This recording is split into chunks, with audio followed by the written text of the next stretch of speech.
Bonjour, bienvenue pour ce micro ouvert. Alors moi je suis ici. Bonjour. On est en direct TV Montrez-vous. Je suis avec Esmer. Bonjour Esmer. Bonjour Émeric.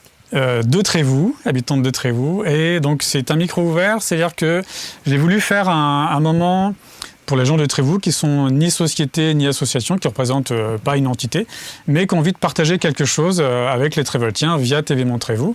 La première session, vous avez peut-être pu voir un groupe de jeunes, de danseurs hip-hop, et la discussion était vraiment chouette. On a eu des problèmes d'image, mais le niveau du son de ce qui s'est dit, c'était vraiment très très sympa. Il y a eu des échanges très très intéressants.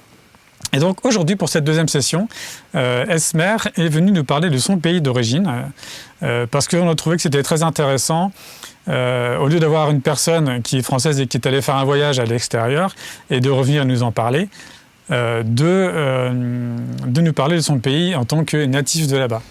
Esmer, et même ton prénom ne se prononce pas tout à fait Esmer. Comment tu... Esmer. Ouais, moi j'y arrive pas, donc je te laisse faire. On va resituer l'Azerbaïdjan, déjà géographiquement. C'est à côté de quel pays? C'est un pays entre la Russie et l'Iran, Ouais. au bord de la mer Caspienne. La capitale est Bakou. C'est un pays du pétrole et du gaz. Voilà. Juste pour les frontières, il y a l'Arménie aussi, et il y a d'autres... Oui, c'est tout ce qu'il y a? Après, il y a la mer. L'Arménie, la Géorgie. Géorgie aussi, oui. Oui, la Géorgie aussi. Ok.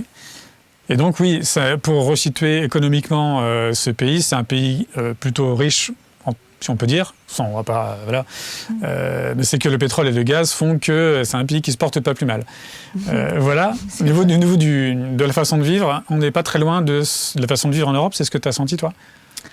Moi, personnellement, je ne vois pas beaucoup de différence. De différence, voilà. Et alors, qu'est-ce que tu aimais faire? Qu'est-ce qui te manque là-bas? Qu'est-ce que tu aimais bien faire? C'est ce qui me manque, c'est la nourriture. C'est vrai que c'est complètement différent ici en France. On a un culte de la nourriture, mais je crois que là-bas, vous êtes bien aussi quand même. Oui, on se débrouille bien. Et alors, on a prévu quelques images, je peux parler de ça. D'abord, ça, c'est... Vas-y, je t'écoute. Oui, ça, c'est... Alors, oui, on va parler. Ça, c'est mon préféré. Ça s'appelle... Le plov. Oui, ça s'appelle le plov. Donc, le plov du roi. Ouais. Et, oui, c'est très, très populaire chez nous. Et on le fait pour les mariages, pour les grandes fêtes.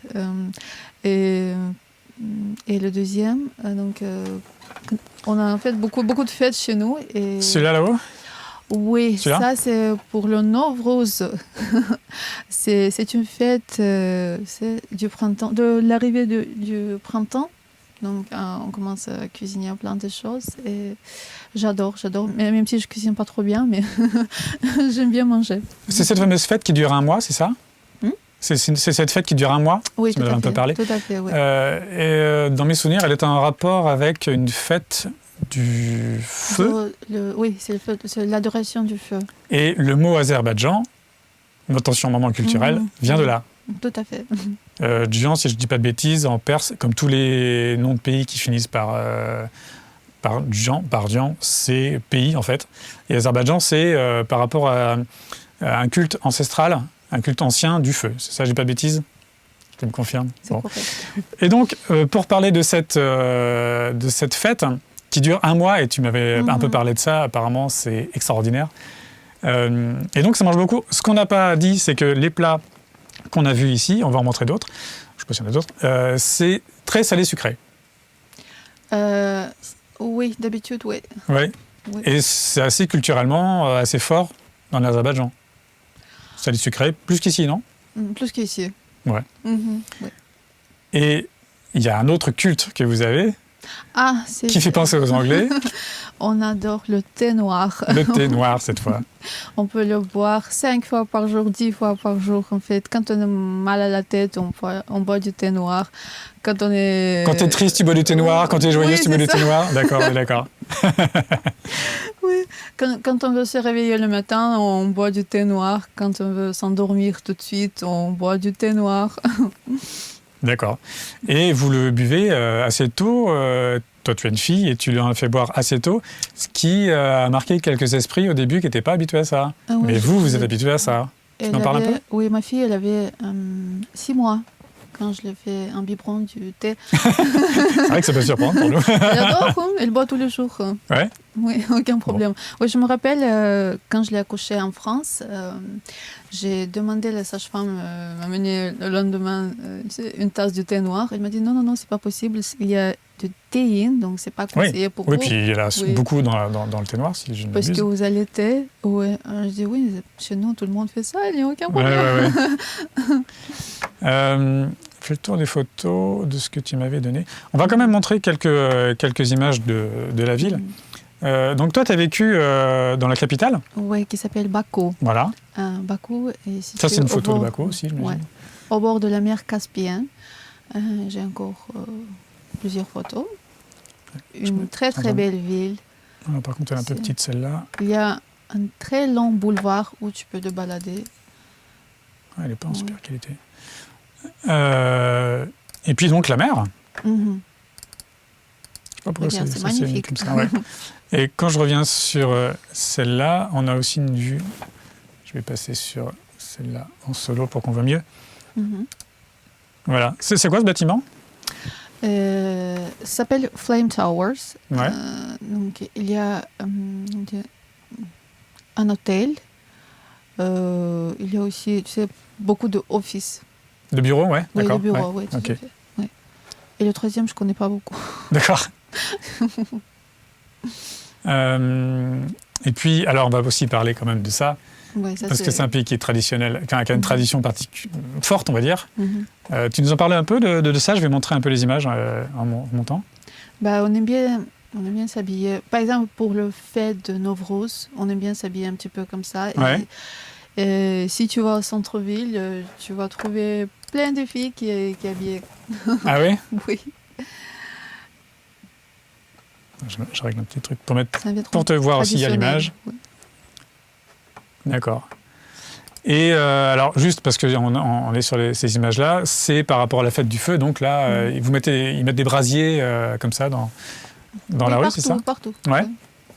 Ok. Et beaucoup de musique ?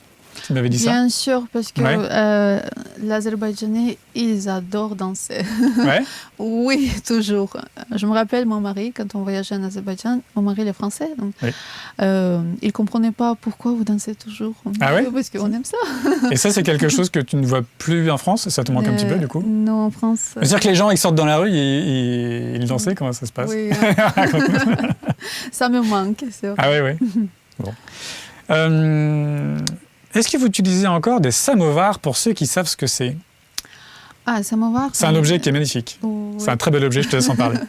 Si vous avez regardé Masha et Mishka... Le dessin animé, ouais. Oui, c'est ça. Donc, Mishka, il fait toujours du thé avec le samovar. Ouais. Ça, c'est...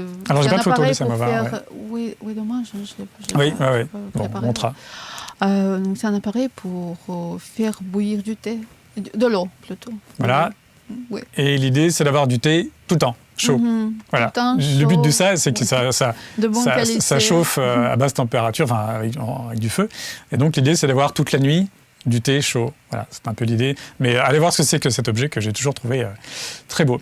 Qu'est-ce qui t'a surpris en arrivant en France ? Est-ce qu'il y a des choses qui t'ont surprise en arrivant en France, à part le fait qu'on danse moins que vous ? À vrai dire, tout est différent. Surtout les relations entre les gens, je trouve. Toi, t'es arrivé il y a 4 ans, c'est ça ? Oui, ça fait 4 ans que j'habite en France. Je ne sais pas si tu te rappelles, je te racontais une histoire. Donc, moi, je faisais les travaux chez moi. Et... Tu vas me parler de tes voisins. Oui, c'est ça. je te laisse raconter. Je faisais les travaux chez moi et c'était un peu trop bruyant. Et moi, je travaillais la nuit, je travaillais dans l'aéroport. Je suis rentrée le matin, je dis non, j'ai besoin un petit peu de dormir. Je ne peux pas dormir ici. Donc, sans appel téléphonique, sans rien, j'habitais au 3e étage. Et je suis descendue au 1er étage. J'ai sonné chez ma voisine et j'ai pris mon coussin avec moi. J'ai besoin de dormir, est-ce que je peux rentrer ? Il m'a dit oui, bien sûr, aucun problème, viens. Voilà, ce genre de choses, spontané. Spontané, exactement. Tu vois, tu as trouvé le mot. C'est ça que... C'est pas qu'on est moins chaleureux, on dira pas un truc pareil, mais c'est qu'il y a moins de spontanéité dans les rapports entre les gens. Et peut-être que tu m'avais dit que ça t'avait un peu surpris. Mais mon voyage en France, c'est un peu compliqué de faire quelque chose vraiment spontané. Moi, en Azerbaïdjan, je peux organiser quelque chose dans quelques minutes et je peux partir. D'accord. Oui. Est-ce que les Azéris... Alors, on n'a même pas dit que ça s'appelait Azéri, mais bon, voilà. Oui, c'est correct aussi, les Azéris. Oui. Est-ce que les Azéris voyagent? Est-ce que vous voyagez? Et où? La question, c'était où est-ce que les Azéris ont l'habitude de voyager? Comme c'est un peu compliqué de venir en France, c'est le visa Schengen, c'est trop compliqué. Vous n'êtes pas sur l'espace Schengen? Non. Et donc c'est pour ça qu'on aime bien voyager dans les pays où il ne faut pas avoir un visa, c'est-à-dire la Turquie. Parce que tout d'abord, c'est pas très loin. Et on comprend un petit peu la culture. Et il y a du tout ce qu'il faut. Donc il y a les montagnes, la mer, les plages, all inclusive. Bon. J'adore ça aussi. Oui.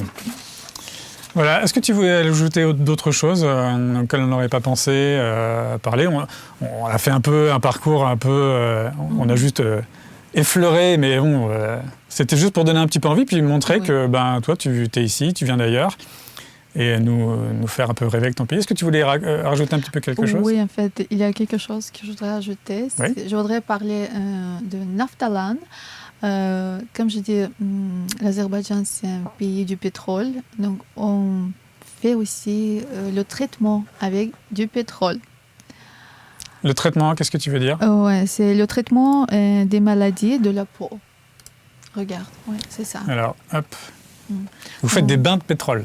Ce qui peut surprendre, mais tu m'avais expliqué que c'est curatif en fait, c'est ça? Ah, ça marche très bien. Je peux te dire, ma mère, elle le fait souvent et ça marche. D'accord.